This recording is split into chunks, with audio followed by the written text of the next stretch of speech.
Hey everybody, what's up, it's Orange. Welcome to my final video on this channel for now.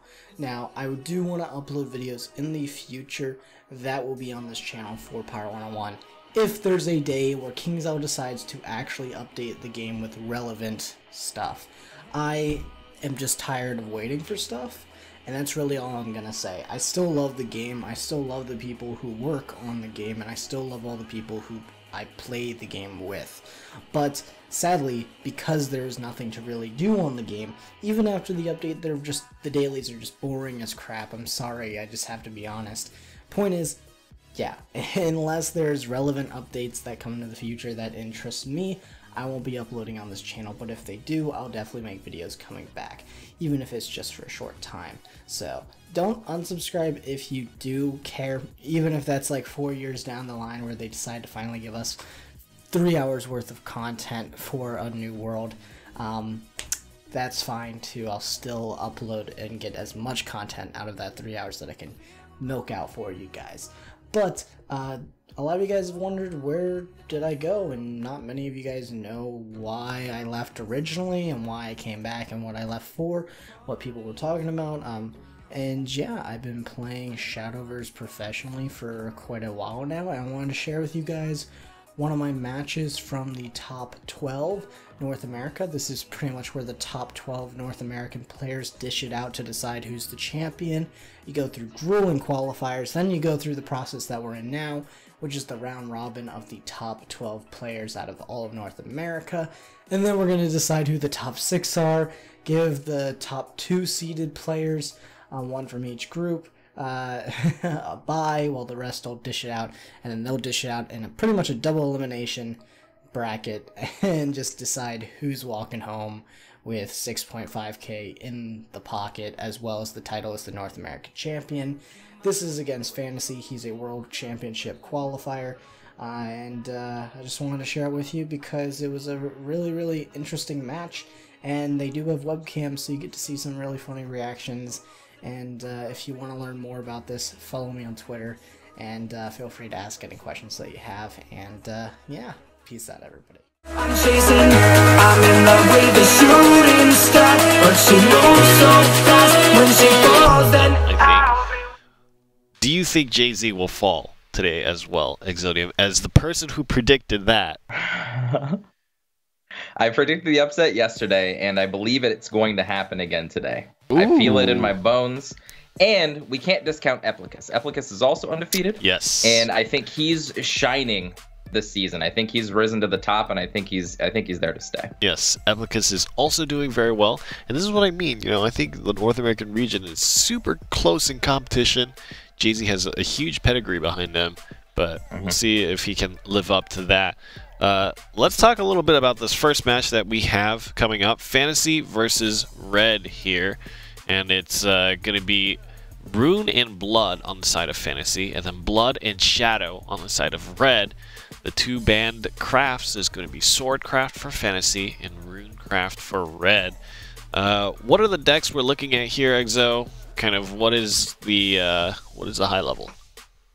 Yeah, so Fantasy brought all aggro, no surprise, and Red did the best thing he could do and banned out his sword deck, which of course Fantasy is known for, and he doesn't lose much with sword. And then he's going to be playing against an aggro deck as well and Mid Shadow. So really, it's pretty even matchup. Mid Shadow might have a slight edge in the aggro matchups, but it's really just going to come down to solid play this match. All right, well, let's talk a little bit about the Swordcraft deck here that Fantasy is fielding. And Envy, I know how much you love Swordcraft, or at least did before. I don't know where you stand on it now. No, you're not so keen on it now? What happened? No. What happened? They're just they don't do anything, you know, like Rune does all this cool stuff where they're like, you know, I'm Levi, don't you forget, and then Rune's just like, or sorry, Sword is just like it's got frogs.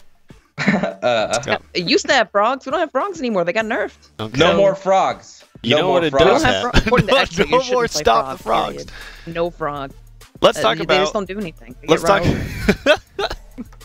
Let's talk about Fantasy's deck, and a card that has been used in Swordcraft for a very long time. It's been around for almost as far as I can remember. I feel like any Swordcraft deck runs this. Always Command. And of course, Red decided he'd didn't want to deal with that. You know, just does not want to face. No. When do you think, and even considering the options that you have now, is Sword on Curve still too strong for people to handle? Is that why Red just says don't want to deal with it? Yeah. Yeah. If it gets a perfect draw, it's one of the most unrealistic decks in the game to try to stop for any deck. It's just it unloads so much power, and honestly, with cards like Roundtable Assembly, I mean, you're talking double Juliet plus Evo on turn 5. We're talking about 6 damage, and that's on top of whatever aggressive start you've had. It's really hard to come back from that. Well, I mean, we won't get to see it in action this particular game, but it is interesting to consider that Sword still has a space here, and there they are, starting out with Shadow versus Rune. You've played Rune quite a bit. How do you feel about this matchup? What do you think of Fantasy's chances?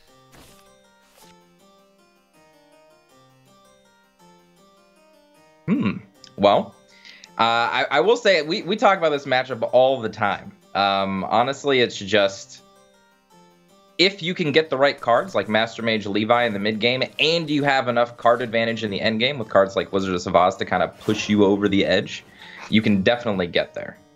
But Mid Shadow just is a more consistent deck. We do talk about this a lot. Like this matchup, just Mid Shadow in general. Like we see Dirt Rune a lot, but Mid Shadow in general. How long have we been seeing Mid Shadow? Like every other game, I think it's been since Tempest release, right? In EU, it dropped off a little bit yesterday, but today, almost every player is bringing it again, so it's back. Yeah.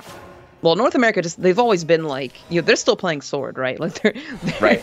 very by the book, very like, meta oriented, I think. Mm-hmm. And that goes a lot to say about the NA side. NA likes to play meta. They like to play meta. They like to tune their decks very specifically to how they like to play, but they don't really metagame that much.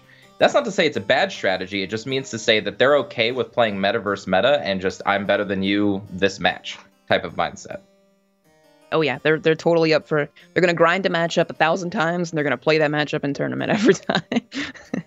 That's what NA likes to do. And that's why we see a lot of our NA players just bringing, decks that they really like. Like we'll see Fantasy bring Sword probably every week, and just things like that. Just players are very comfortable with what they know. The players playing against them know this. That's why you see the bans. So I feel it's very comfortable, and all the players know what they're doing. It's just now they have to execute. Exactly. It's all about comfort picks, really, and it kind of always has been. I think as long as I've been casting North America, they've been going for comfort picks. Yeah. And I don't mind it at all. I mean, it's a lot better than playing a strategy that you think might win and then just making a mistake on a turn because you haven't played the matchup enough. So, I mean, if NA players put in the amount of time that I think they do into their play testing, playing meta decks just makes sense. Definitely. This matchup is, I think we've always talked about this matchup in particular being very weighted towards Dirt Rune. And I don't know, I think Fantasy agrees. He's going to go face. He's not even going to bother clearing the skeletons at all in any way. Nope, and he's got pretty much the perfect setup. I mean, he's got 2 Levi's left for his Evolve Orbs. He's got the Master Mage Levi that he just freshly got off of the Evolve. And he's got Wizard of Vases plus Dance of Death. I think he's feeling pretty comfortable right now. He is kind of like, I don't know, like you mentioned he has Wizard of Oz, but I feel like his hand's kind of bricked in the sense that double Wizard of Oz is not very synergistic together. But he does have triple Levi, and Levi, as we know, is like one of the biggest reasons why this deck is so good against Mid Shadow. Yep, and he's already got the sigil set up for the turn 6 Levi, and like I said, double Evos for the other Levi's. And the thing is, like, because he's playing so proactively, Red has to respond to him. He has to play reactively, which I believe will give Fantasy enough time to get these Wizard of Savazes in play and get some value on them. That's true. That is true. It's also kind of it's interesting that Fantasy was able to take that aggressive role too. Having gone second, he was able to still put the onus on Red to react to things he was doing, which is not something somebody can do always when they're going second. Yeah, that's a huge point to actually talk about as well. If you're on the draw, if you can get the initiative back in your favor, like you're the attacking player and the first player has to start reacting to you, those extra Evolve Orbs actually come in so key because you just have more. And if you're the aggressive player, that just means more damage, a lot scarier boards, and so on. It is definitely. I think Fantasy was taken aback right there by that evolve, right? Because we know it was a pre-evolve for Master Mage Levi, obviously. I think he knew that too. But he's probably one. Yeah, it's gonna evolve Master Mage Levi over this. What do you think of this play? This is very interesting. I like it. So if Red's idea is, I'm gonna start out card advantaging you now, getting rid of that last Evo point, like I said, it's so important to deal damage. If you can get it on defense, then you can kind of push the favor back into your side, and especially if you know how it's going to evolve, this sets up the zombie party perfectly. So I like everything about that evolve from Red. That was very interesting. We saw on the camera that he made like a sort of like, you know, hand gesture, like he knew that would happen almost. Like Yep. He's just like, oh, I know, and that plays exactly into what I was talking about. The players know exactly how these matchups are going to go. Yeah. They know what to expect, and they just make the best plays, you know, consistent with what they have. Exactly. They've run the numbers, you know, 100 times. I don't know how many Inkster's Fantasy's gonna, you know, probably account for here, but surely not 3, obviously. There's no way. No. And I like this. I mean, in a matchup such as this, a lot of times we see our shadow players take their Ektars and just hold on to them and just, you know, play super value games. But I think Red knows in this matchup you don't have a lot of time. Cards like Mutagenic Bolt, Dance of Death, and things like that will continue to keep dealing damage to you. And if you don't end the game fast enough, you're just going to fall over. I love seeing the player cams. I love seeing the sort of, because Red, like you mentioned, he knows that he has to be aggressive to win this. And like every time, you know, second Oz comes down, second Dance does come down, he's just like shaking his head like, yeah, of course. Yeah, we know how this goes. And it looks like he's actually now firmly in the lead here, unless Fantasy can do something to stop this. Now he is going to be able to go back up to 6. He is going to be able to wipe the 2/2. But that gives Red the chance to top deck for a victory here. This is an interesting line. He's not going to kill the 2/2.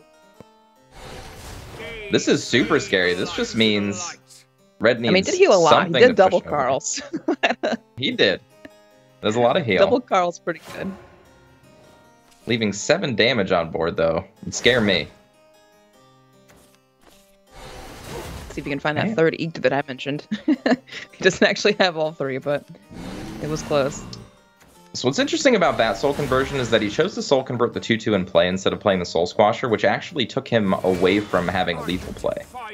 So something to consider, just, you know, if you have a Soul Squasher plus a Soul Conversion and 10 play points to work with, you can still find your Ektar and go for that lethal push. Right, if that is if finding Ether is the play that you're trying to go for, yeah. Yep. But that's not gonna matter. Piercing Rune off the top is gonna end it. Fantasy found so much burn that game. Like he top decks. I think Red's actually astonished how much burn was found off the top of his deck. Like, yeah. Fantasy's like, what? Red's like, a what? What's going on here? Yeah, Red's just shaking. He's like, no, that's not normal. That's not how this happens in the runs that I've done. Fantasy's got his prayer hands up. He's like, thank you, O RNG gods, rune gods. Thank you. And that wasn't even, I don't think Fantasy even plays, you know, I'll go back and double check myself here, but I think I'm right. I don't think Fantasy even runs, yeah, he doesn't. He's not Sazone. He doesn't play Demonic Strikes even. So like finding that much burn that quickly. A lot of it got reduced by Oz as well. He played, I think, 3 spells off of Oz, so. Yep, and he got the good happenings, like evolved the Piercing Rune down to 2 play points, but then of course Wizard of Oz to make it down to 1 and able to use it before it gets discarded, which is really cool. Something to note, guys, if you didn't know, if you play Wizard of Oz first and Evo with a Piercing Rune in your hand, that cost will go back up to 2. So make sure you guys remember that. It does change the cost to do. It doesn't actually use the word reduce. It usually always does, but Oz, you know, kind of ruins that. Yes. Goes against the grain here. So Aggro Blood versus Aggro Blood. This is pretty much just a mirror matchup. There's not really a bunch of back and forth between the card choices in these players' decks. So this is really going to come down to type play. Truly, truly will. And I think, you know, on top of type play, I think the first second is obviously going to make a pretty big, you know, change in this. But I think if Fantasy can shift his play style around, can be a little bit more defensive, then he's probably got this in the bag, given Red's current hand.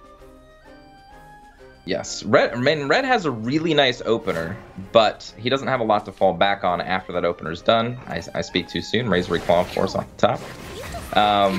one thing that Fantasy does have in his advantage, and this is something I think that Blood kind of mutated into over time with aggro. You never used to see Scarlet Savoir in aggro Blood, but I think it gives it this whole new game where you can actually go into the late, and it doesn't always matter if you're on the play or the draw, because it kind of gives you the tempo back. With the extra Evo point specifically, if you have multiple Savoirs in the mid game, I think you can actually take back over the game, regardless of going first or second.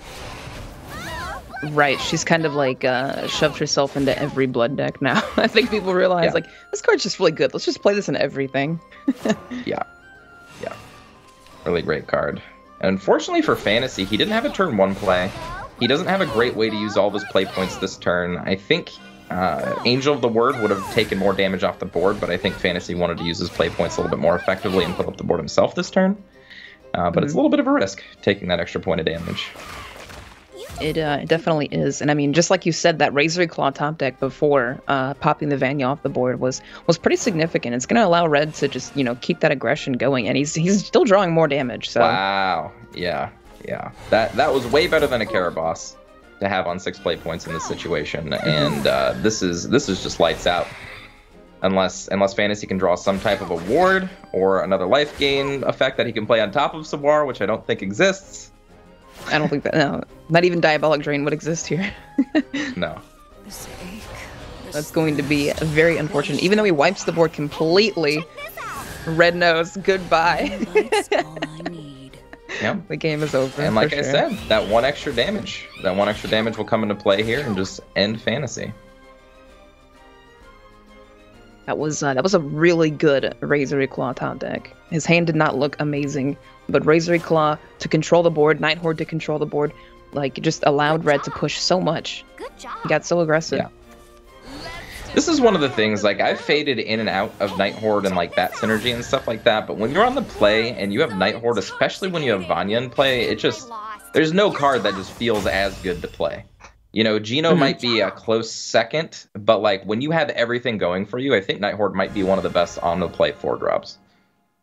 Well, I mean, Night Horde, it's always going to leave behind 2 1/1s, right? Which Geno only does if it enhances itself. So, Night Horde, it does 2 less damage to the follower, but when you're on the play, like you said, I don't think it matters. 4 play points to kill a 2 or 3 drop is very, very easy. Especially if you have those little bat tokens out already from Summon Bloodkin on the 2nd turn or something like that. I mean, you can take out something huge. Even an Ancient Elf that's been pumped, you can take out sometimes. 4 play points for 4 damage and make 2 bats. Oh, that sounds way too good. Feels good. All right, and this match is going to be over quite quick, of course, as we've been seeing, and we've got one more aggro versus a mid-range strategy here, the aggro deck on the play, so I'd say Fantasy has a slight advantage. We'll see if Red can stop it. Aggro is definitely difficult for mid shadow, I think, sometimes, but Red, I'm assuming, I don't want to get these lists mixed up, but I'm assuming Red is also playing he's also playing Ceres, I assume, right? Yeah, I would hope so. Yeah, he's playing 3, of course. Yeah, I'm not gonna look at the list, I would hope so as well, he's not playing Ceres. He might be a little crazy. The one thing that I actually find odd about all of these shadow decks that people are now playing, like quote-unquote meta shadow decks, they're all playing Andriolphus instead of a more beefier 2-drop, and I think that really suffers in matchups like this, especially when you're on the draw. You just don't have the attack on your followers that you really want to combat the board. I can see that. I can see where you say that, but Andriolphus, it can blow people out pretty hard. That's a good retort. That's a good retort. Okay, I'll give you that. It's a pretty good reason when you think about it. I mean, Andriolphus is if you evolve that, your entire hand, like thinking about the fact that your entire hand now cycles, just means that you outlast any other mid-range deck. He's even going to choose to do that over Ceres this turn. That's how good that is for him. That's crazy. And this will allow him to play his other Andriolphus and allow him to just start powering up cards. And Fantasy doesn't have a lot of gas left in the tank. I mean, he's got a nice little ward play this turn, but... And every time I say that, they always draw the Razor Claw. But you know what? They always do, I'm gonna right? Keep saying it. I'm going to keep saying it. The reverse caster curse. That's right. Got a terrible hand. Never mind. My hand just got a little bit better. But it's interesting because he had a very similar hand to what we saw Red on the play with last game, right? And remember, Red, was on the play. He had to top deck that Razor Claw into the Nighthorde to make that, a thing to come back from that. But Fantasy did that a turn late. He drew that Razor Claw a turn or two after Red did, right? Because Red drew it on 3. Fantasy drew it on 5. So it's much different. Now he's got to deal with this Ceres. I think this will force the Caraboss out unless Fantasy top decks something, because he has to get that off the table. And he already has the Razor Claw, so he's on his way to finding lethal. It's just, it's going to be tough from this point, because Fantasy's going to be locked on play points, of course, because of Caraboss's effect. And he'll just have to dig his way out of this one. Right. To be fair to him, though, Caraboss is a very, very powerful effect, so... And for those of you out there watching, there's also not a Soul Squasher available to Red, so... That's true. So easy removal for the Caraboss. What Caraboss actually does, guys, if you didn't know, basically for the rest of the game, and they stack if you have multiple Carabosses that you've played, at the end of your turn, your opponent will take a damage and you draw an extra card. So it gives you that card economy, and it also deals some extra damage, but it does stop your play point development. He will now stop at 6. Ooh, very interesting choosing to kill Andrelphus there instead of go face with the extra 1. I like it. I think he's now slipping into this mindset of Caraboss is going to carry me now. I don't really have to overextend on the board. I want to make sure that I can't take any damage here. I think it's a smart play. Definitely has that. It feels that kind of way. Yeah, I think he's in the mindset of Caraboss will end the game eventually if I just last for 14 turns. Then Caraboss will win. Yes, 14 turns, quite a long time. However, you do get to play other spells on your turn. Also, I mean, drawing 2 cards every turn is pretty good, I've heard. I don't play card games that often, right? But I've heard that's pretty okay. Ooh, interesting line here. I almost thought he would have gone for the Blood Wolf into the Bone Chimera just to get the same amount of damage while also trying to keep the board cleaner. But this does prevent 1 less damage from an Ektar play, so... That is true. I think honestly, I like all of that, actually. I think just going face with everything, once you have Caraboss pressuring your opponent, it really, really does put kind of an awkward... It puts them in an awkward situation where if they don't clear your board every single turn, that damage adds up way too fast. Way too fast. We're seeing Red play right into that. It's just, I have to defend, and I hope he doesn't get there. However, I'm 2 damage to yourself is also not very good. Yeah, I'm pretty sure this Ektar is going to come down and have a field day. It's not quite lethal, though. It's 1 off. No. Is it? I feel like, yeah, I feel... 4 times 4 is 16. Yeah. I don't know why I did 4 times 3 is 12. And it's like, there's not a 3-1 on the board. Yeah, those are now 1-1s. Right now. Yeah, Red's doing his little happy dance. And this match is over. Wait. Fantasy, I don't know. He put his head back, there's no way he has an Ektar, right? I don't know, Yeah, zero chance that one of these 3 Ektars in hand does not exist. Yeah. Oh, there he goes. The showboat. That's good. Red, get happy. Taking that match, awesome. Red takes the win over Fantasy. I don't know what that was all about, but Red was pleased that he won. He did it. I mean, he won. He can be happy, right? What did he? He's styling. Did you get to read what was on the back of his sweater? I didn't read. It was. I didn't see it. Well, I'm gonna assume because of the camera, it was probably backwards, so it'd be pretty tough to read. But I'll have to ask what it said, because he seemed pretty proud about that. I like the way that the Burn Rune game went for Fantasy. I think it was it was a very scary choice for him to place the Carls down, but I think that it ended up working out very well. I was just trying to think through that line of play on my own and kind of figure out, what the advantages of doing that was, as opposed to just kind of barely getting yourself out of lethal and then putting pressure on. But I really actually kind of like that. And then Red, I think, just came back with, I think the decks worked for him fantastically. Well, as far as the Carl play goes, one thing that it does do is something that we've made mention of, especially yesterday. It empties your hand faster if you do want Wizardess to be a real option, so you can draw deeper into your deck. And it just gives him that option if he wants to, while also keeping him relatively safe. Certainly paid off for him in that particular game, but Fantasy takes the loss, and Red continues to demonstrate excellent kind of deck building and decision making skills here.